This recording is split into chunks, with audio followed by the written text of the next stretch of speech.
ಮತಾಂತರದ ಹೆಸರಿನಲ್ಲಿ ಬಿಜೆಪಿಯು ಕ್ರೈಸ್ತ ಸಮುದಾಯವನ್ನ ತನ್ನ ರಾಜಕೀಯ ಷಡ್ಯಂತ್ರಕ್ಕೆ ಸಾಫ್ಟ್ ಟಾರ್ಗೆಟ್ ಆಗಿ ಬಳಕೆ ಮಾಡುತ್ತಿದೆ ಎಂದು ಮಾಜಿ ಶಾಸಕ ಜೆಆರ್ ಲೋಬೋ ಆರೋಪಿಸಿದ್ದಾರೆ. ಮಂಗಳೂರಿನ ಕಾಂಗ್ರೆಸ್ ಕಚೇರಿಯಲ್ಲಿ ನಡೆದ ಸುದ್ದಿಗೋಷ್ಠಿಯಲ್ಲಿ ಮಾತನಾಡಿದ ಅವರು, ಕರ್ನಾಟಕ ವಿಧಾನಮಂಡಲದ ಸದನದ ಹಿಂದುಳಿದ ವರ್ಗ ಹಾಗೂ ಅಲ್ಪಸಂಖ್ಯಾತರ ಕಲ್ಯಾಣ ಸಮಿತಿಯು ತನ್ನ ಇತ್ತೀಚಿನ ಸಮಿತಿ ಸಭೆಯಲ್ಲಿ ರಾಜ್ಯದ ಕ್ರೈಸ್ತ ಸಮುದಾಯ, ಮಿಷನರಿಗಳು ಹಾಗೂ ಸಂಸ್ಥೆಗಳು ನಡೆಸುವ ಚಟುವಟಿಕೆಗಳ ವರದಿ ನೀಡಬೇಕೆಂದು ಅಧಿಕಾರಿಗಳಿಗೆ ನಿರ್ದೇಶನ ನೀಡಿರುವುದು ಹಾಗೂ ರವಿವಾರ ಸಮಿತಿ ಸದಸ್ಯರು ಚರ್ಚ್ಗಳಿಗೆ ಭೇಟಿ ನೀಡಬೇಕೆಂಬ ಹೇಳಿಕೆಯು ಈ ಟಾರ್ಗೆಟ್ನ ಭಾಗವಾಗಿದೆ ಎಂದು ಹೇಳಿದರು. ಕ್ರೈಸ್ತ ಸಮುದಾಯದ ಮೇಲಿನ ಬೇಹುಗಾರಿಕೆಯ ಸಮಿತಿಯ ಈ ತೀರ್ಮಾನ ಅದರ ಅಧಿಕಾರ ವ್ಯಾಪ್ತಿಗೆ ಮೀರಿದ್ದಾಗಿದೆ.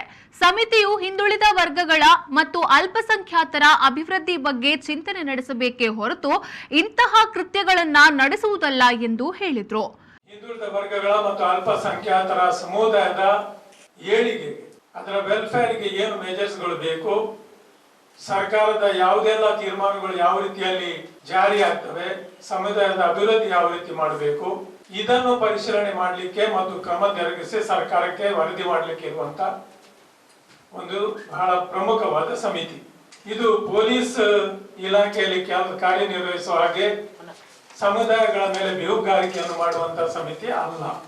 ಇದಲ್ಲದೆ ಇದು ಏನು ನಿರ್ಣಯವನ್ನು ತೆಗೆದುಕೊಂಡಿದೆ ಈ ಸಮಿತಿ, ಕ್ರೈಸ್ತ ಮಿಷನರಿಗಳು ಅಥವಾ ಸಮುದಾಯದ ಸಂಸ್ಥೆಗಳು ಮಾಡುವಂತಹ ಕಾರ್ಯವಿಧಾನಗಳ ಬಗ್ಗೆ ಅಥವಾ ಕೆಲಸಗಳ ಬಗ್ಗೆ ಮಾಹಿತಿ ಕೊಡಬೇಕು ಎಂದು ತೆಗೆದುಕೊಂಡಿರುವಂತಹ ತೀರ್ಮಾನ ಆ ಸಮಿತಿಯ ಕಾರ್ಯಕ್ಷೇತ್ರಕ್ಕೆ ಮೀರಿರುವುದಂತಾಗಿದೆ.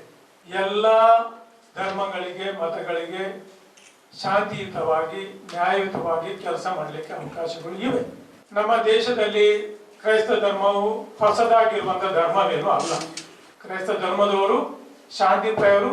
ಇದೊಂದು ಸಾಫ್ಟ್ ಕಾರ್ನರ್ ಆಗಿ ಅದನ್ನು ಉಪಯೋಗಿಸ್ತಾ ಇದೆ ಬಿಜೆಪಿ ಪಕ್ಷವು. ಈ ರೀತಿಯ ರಾಜಕೀಯವನ್ನು ಮಾಡಿ ಜನರನ್ನು ತಪ್ಪು ದಾರಿಗೆ ಎಳೆಯುತ್ತಾ ಇದೆ, ಸಮಾಜದ ಸ್ವಾಸ್ಥ್ಯವನ್ನು ಕೆಡಿಸ್ತಾ ಇದೆ. ಅನೋನ್ಯವಾಗಿ ಬಾಳುವಂತ ಎಲ್ಲಾ ಸಮುದಾಯದವರನ್ನು ಇವತ್ತು ತಪ್ಪು ದಾರಿಯಲ್ಲಿ ಕೊಂಡೋಗಿ ತಪ್ಪು ಭಾವನೆಯನ್ನು ನಿರ್ಮಾಣ ಮಾಡಲಿಕ್ಕೆ ಬಿಜೆಪಿ ಪ್ರಯತ್ನ ಮಾಡ್ತಾ ಇದೆ. ಸುದ್ದಿಗೋಷ್ಠಿಯಲ್ಲಿ ಕಾಂಗ್ರೆಸ್ ಜಿಲ್ಲಾಧ್ಯಕ್ಷ ಹರೀಶ್ ಕುಮಾರ್, ಮುಖಂಡರಾದ ಶಾಹುಲ್ ಹಮೀದ್, ಪ್ರಕಾಶ್ ಸಾಲ್ಯಾನ್, ವಿಶ್ವಾಸ್ ಕುಮಾರ್ ದಾಸ್, ಟಿಕೆ ಸುಧೀರ್, ಜೋಕಿಂ, ರಮಾನಂದ್ ಪೂಜಾರಿ, ಸಲೀಂ, ಸುಬೋಧ್ ಆಳ್ವಾ, ಚಂದ್ರಕಲಾ, ಶಾಂತಲಾ ಗಟ್ಟಿ, ಸುಹಾನ್ ಮೊದಲಾದವರು ಉಪಸ್ಥಿತರಿದ್ದರು.